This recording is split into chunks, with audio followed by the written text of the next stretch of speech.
America in shock. Trump's State Department makes major Hillary Clinton announcement. At the point when Donald Trump crushed Hillary Clinton in the presidential battle, a lot of Americans was anticipating from him to begin a total examination of her private email server for the span of her time as Secretary of State. Unfortunately, it appears as if that won't be completed at last. The Washington Examiner expressed that even with Trump in office, State Department legal counselors demand that they have no goal of chasing for in the past uncovered Clinton messages. All through a hearing on Monday at the U.S. Area Court for the District of Columbia, the State Department revealed that it will continue with endeavors to get conservative watchdog Aggregate Judicial Watch's case attempting to compel them to find Clinton's messages. The watchdog mass still means on utilizing a little piece of the Federal Records Act to weight the State Department into finding the messages. Legal Watch President Tom Fitton was truly certain about his association's failure with respect to Trump's absence of inspiration to assess the claims. What's unusual is that Trump's administration is carrying on with the legal strategy of Obama's administrations to defend Hillary Clinton's email practices, Fitton stated after the hearing. This is a case of the deep state still operating things, with all due respect. The following hearing, for this situation, is set to be hung on April 21st. What do you think about this? Do not hesitate and write your thoughts in the comments section below. Share the truth, be patriots. Thank you for reading. Just in, Trump catches Muslims hurting American girls, makes them pay dearly. President Trump is finally cracking down on one of the most horrific cultural practices being imported by Muslims into this country. Thank goodness.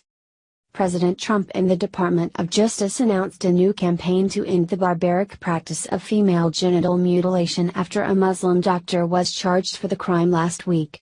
Vibrant Bart. Jumana Nagrula is an American-trained doctor of Indian descent. She was born in America and her family is part of a Shia Muslim sect within India. Dr. Nagrula was charged on April 13 by Detroit police after they received a tip-off. She now faces a maximum sentence of life in prison. Police charged the doctor for mutilating the genitals of two American girls. The two 7-year-old children were brought by their Somali mothers to have the procedure done. Other victims have been identified by police, who explained that Nagrula has performed the surgery on many young girls, aged 6 to 8, over the course of 12 years. Via BBC. The services of Nagrula were apparently in high demand as parents were driving their children in from outside of the state to have their daughters abused and tortured. This is the first case of systematic female genital mutilation committed by an American on fellow Americans since a law banning the practice was introduced in 1996. Yet, the media remains silent. The Media Research Center, working alongside the anti-terror group Act for America, detailed just how the media has abdicated their duty to inform the public of these crimes. The groups claim those in the media are guilty of aiding and abetting violence against women out of a politically correct-fueled fear of offending Muslims. The big three news networks all refuse to report on the charges in their morning and evening news broadcasts. Print media published a few articles about the case, yet not one of them mentioned the religion of the doctor or the connection between Islam and genital mutilation. Although this issue is ignored by the media, the Trump administration is committed to protecting young girls, cracking down on those who mutilate them, and eradicating the barbaric cultural practice.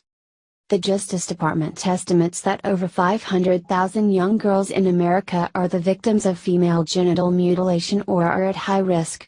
We need to find the rest of the people who do this, with or without the media. Do you think this is happening in your neighborhood? Please share the story on Facebook and tell us what you think because we want to hear your voice. Breaking, North Korea just issued staggering new threat against America. Ashes. North Korea launched another round of aggressive rhetoric at the United States on Thursday as media reports indicated troops in both China and South Korea were on high alert. As a major military anniversary approached Tuesday, North Korea's state-run Rodong Sinmun newspaper hurled a threat at the United States. In the case of our super mighty preemptive strike being launched, It will completely and immediately wipe out not only U.S. imperialist invasion forces in South Korea and its surrounding areas but the U.S. mainland and reduce them to ashes, read the newspaper. South Korea said it was bracing for possible provocations as North Korea prepares to celebrate the 85th anniversary of the foundation of its Korean People's Army on Tuesday. It is a situation where a lot of exercise equipment is amassed in North Korea and also a lot of strategic assets are situated on the Korean peninsula because of the South Korea-US military drills, said South Korean Unification Ministry spokesman Lee Duk-haeng. We are closely watching the situation and will not be letting our guards down, he added. Meanwhile, CNN reported that China put cruise missile-capable bombers on high alert, quoting unnamed U.S. officials who interpreted the move as a preparation for any outbreak of violence on the Korean peninsula. Some media reports also said Russia was moving military equipment towards the small portion of its border that it shares with North Korea. Russia would neither confirm nor deny the reports. As rhetoric and tensions were rising, President Donald Trump dodged a direct question about the mental competence of North Korean dictator Kim Jong-un. Trump was asked by Fox News reporter John Roberts whether he thought Kim was mentally unstable, adding, "Is he a man that can be reasoned with?" As far as North Korea is concerned, we are in very good shape, Trump responded. We're building our military rapidly. A lot of things have happened over the last short period of time. I have been here for approximately 91 days. We're doing a lot of work. I can't answer your question on stability. I hope the answer is a positive one, not a negative one, but hopefully that will be something that gets taken care of. Trump also took a moment to praise China, which he has been urging to put pressure on North Korea. I have great respect for the president of China, Trump said. As you know, we had a great summit in Florida, and got to know each other and I think like each other. I can say from my standpoint I liked him very much. I respect him very much and I think he is working very hard. I actually told him, I said, you'll make much better deal on trade if you get rid of this menace or do something about the menace of North Korea, because that's what it is. Trump jump-starts American economy with powerhouse $60 billion move. Working in tandem with the GOP-led Congress, President Donald Trump has managed to save American businesses, investors and consumers an estimated $60 billion by slicing and dicing former President Barack Obama's draconian regulations like a professional chef. Moreover, the recent repeal and delay of additional regulations could ultimately lead to a notable $85 billion in net fiscal savings, according to a report published Wednesday by the center-right American Action Foreign Policy Institute. Combined, these actions could generate more than $18 billion in annual regulatory savings for businesses, investors, and consumers, the report noted. Just the recent reversal of the Obama administration's Waters of the United States rule, which would have reportedly subjected lakes and ponds to federal regulation, could save $16 million. Likewise, the signing of a resolution by the president last month to abolish a regulation designed to help implement the Every Student Succeeds Act could save an additional $73 million in costs and 930,000 hours of paperwork, as well as $86 million in new spending, according to the AF. And the repeal of the Fair Pay and Safe Workplaces, which would have required companies to disclose all allegations of labor law violations to the Department of Labor, was slated to save $73 million in costs and 930,000 hours of paperwork. In addition to those burdens, regulators also estimated $15 million in Year 1 government costs and $10.1 million in Year 2 expenditures, the report added. A total of $25 million in total savings is hardly earth-shattering, but in concert with the regulatory impact, it provides a notable increase in benefits. Liberals often try to defend regulations by claiming that they cost little in the grand scheme of things.